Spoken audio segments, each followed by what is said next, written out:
everybody, and welcome to my channel.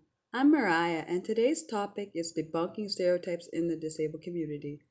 This video is going to be both research-based and thought-based. This video is going to debunk some of the stereotypes that people have about the disabled community. Stereotype number 1, vaccine causes autism. On the CDC website, it states that some people have had concerns that autism might be linked to vaccinations children receive.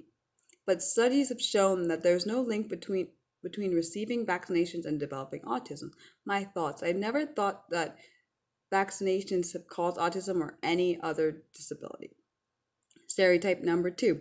All autistics are good at math. Based on the conversation website, it states that being autistic, for example, does not automatically make you a human calculator, despite what people may think. My thoughts. Every autistic person has different strengths and weaknesses. Each autistic person is unique and they should be built up and not torn down. On the OR website, it states that many autistic people do not have the form of pattern thinking. They do not find numbers easy, and they're not logically minded. It also states that extremely few autistic people are savants of any kind. Even fewer are math savants. We do not have a superpower as a trade-off for finding social communication hard. Stereotype number 3 is autism affects males more than females. My thoughts, to be honest, I was stupid enough to believe this because I didn't know any better, but I do now. Unfortunately, society has represented that autism affects more males than females. I'm so sorry for believing a lie that society told me. On the National Autism Society website, it states that more men and boys are currently are diagnosed as autistic than women and girls. The most up-to-date estimate is that 3 autistic males to 1 autistic female.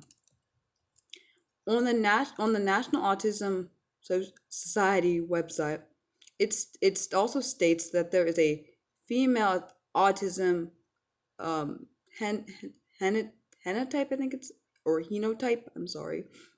In other words, autistic females have characteristics which do not fit with the profile usually associated with men and boys. Autism assessment tools are usually based on male characteristics, leading to underdiagnosis or diagnostics.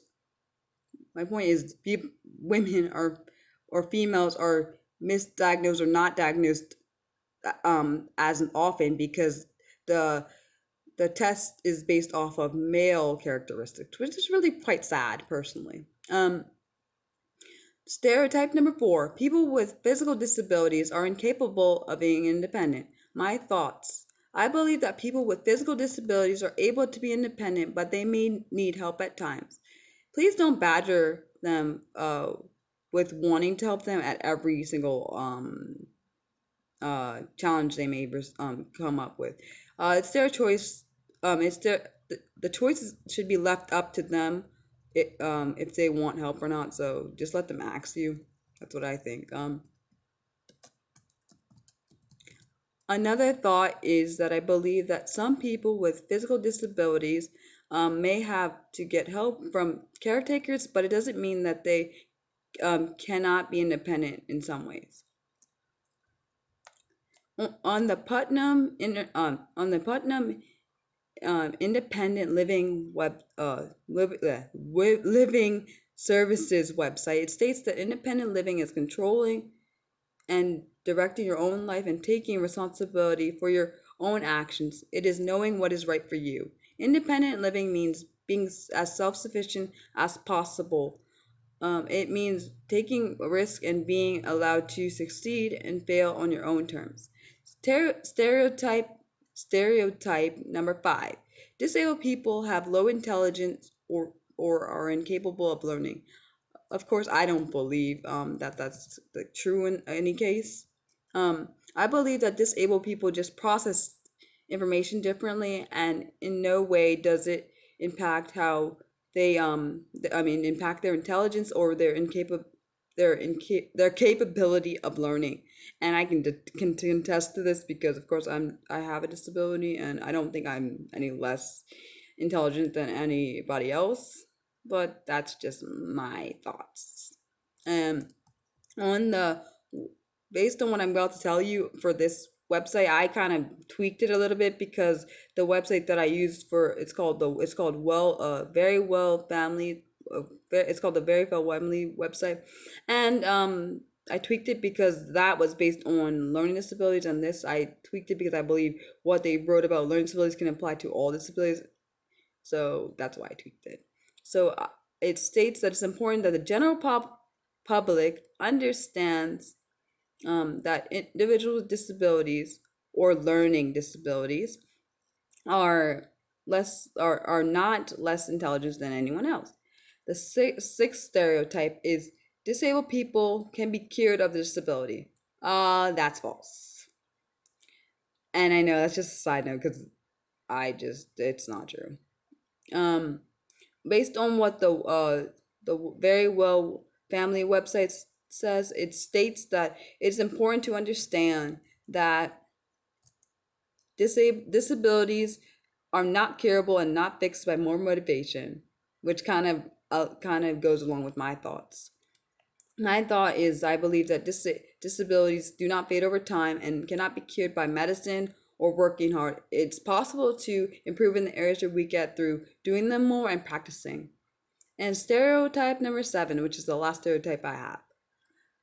People of color with autism are violent, difficult, and naughty. And what I'm gonna give you, after I give you my thoughts, is something that happened with a lady that is African American and she has a son who's autistic.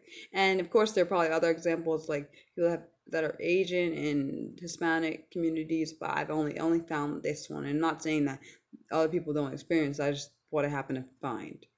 Okay, and my thoughts on this stereotype are I think that people need to understand autism without labeling anyone who has it with unfair and stereotypical labels. I don't think that I don't think that you should label anybody whether they have a disability or not because it's not right. And on this is based on the article or yeah, the article I read and it was from the Pacific Standard um, magazine website, and it states, and her name is, and it states that Camille Proctor, which is the woman that I was talking about, she's an African American woman who has a son with autism. She's went to several different support groups to no avail, and in the support groups that she was a part of, they were all white, and she asked some questions, which I think are very important questions, even though they didn't tell me what the questions were. She asked some questions about how she should teach her son to interact with the police, given the wrong response uh, by a black boy or man could be deadly. She got some blank stares because they didn't know how to respond, and that's probably because they've never experienced that, so they can't respond based on something they don't know. She felt that the black community didn't understand what it was like to raise a child with autism. Her son Hunter repetitive behaviors like flapping his arms and rocking back and forth, known as stimming, and emotional meltdowns are seen as bad behavior rather than signs of autism, which is really sad. Which is why I think people need to understand what autism is first before someone judges or even decides to judge. Even though I don't agree with the judgments, but let's be honest, we already know it's gonna happen. Okay, and then what happened next was, or I guess happened in a different situation, is when her son was screaming in Macy's because he was overstimulated. A black sales person went up to Proctor, which is the lady's last name, and told her that Hunter, her son, needs to get his butt whooped. And that shows me right there, which leads me into my next thought.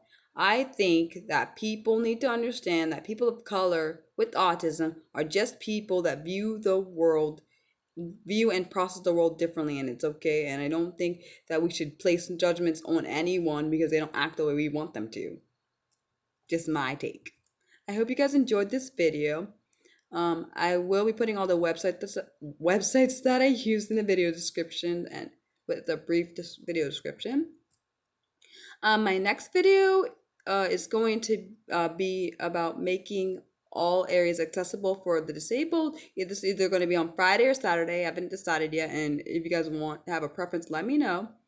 I'm always open to any suggestions that you have for any future video topics. Please let me know what they are in the comment section or on my Twitter page. And if you want my Twitter page, let me know because I'm always willing to leave it in the comment section, or I could put it on the last page of the video if you want. Thanks. I hope that everyone's continuing to stay safe, and I want you to know that I'm praying for you, your families, in the world. I will be posting my comments in the comment. I will be posting my notes in the comment section for anyone who needs them. And like as always, I always leave my mistakes in the video because I want you to see how hard this is for me to do. And I know you're probably like, why does she do that? But I do it because I want you to see what I deal with when I'm doing these videos, and you see the honest and real me. So that's why I do it. Thanks for watching, guys. I love you all. Bye.